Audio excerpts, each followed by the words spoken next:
سقراط کی آتش فشاں بیوی زینتفی کس نے توقع کی ہوگی کہ دنیا کو تہذیب، دانائی اور الفاظ کی طاقت سے واقف کروانے والا فلسفی سقراط اپنی بیوی کی چیخ و پکار، جہالت اور بے چینی کے بیچ گھرا رہتا تھا۔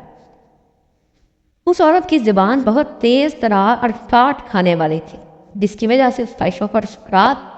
ہر روز سحر کے وقت گھر سے باہر نکل جاتا اور غروب آفتاب کے بعد دوبارہ گھر واپس آتا تھا،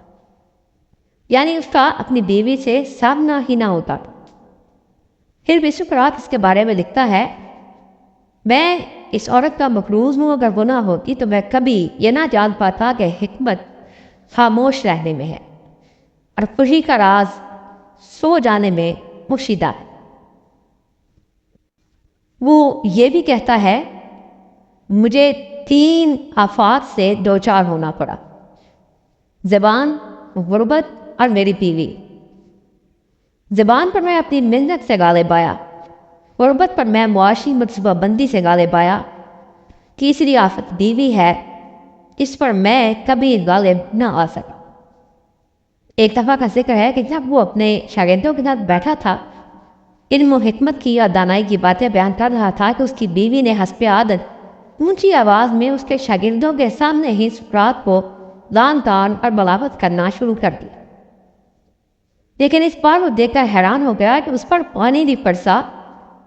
اس نے پانی پوچھتے ہوئے حیرت زدہ چہرے کے ساتھ شاگردوں سے کہا کہ ہمیں توقع رکھنی چاہیے کہ اگر اتنی گرج چمک ہو رہی ہے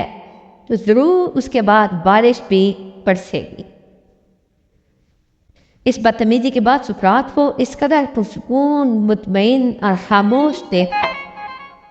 اس کی بیوی کو ہارٹ اٹیک ہو گیا اور اس کی موت واقع ہو گئی۔ جی ہاں، آپ نے صحیح سنا، سقراط کی بیوی اس کے ساتھ جھگڑا کرتے ہوئے مر گئی۔ اس کا شوہر خاموش مزاج، ٹھنڈی طبیعت اور ذہنی سکون کا حامل تھا، لیکن اس کی بیوی آتش فشاں کی طرح تھی، جس وجہ سے اس کو دل اور کندھے میں شدید درد ہوا اور اس رات وہ انتقال کر گئی۔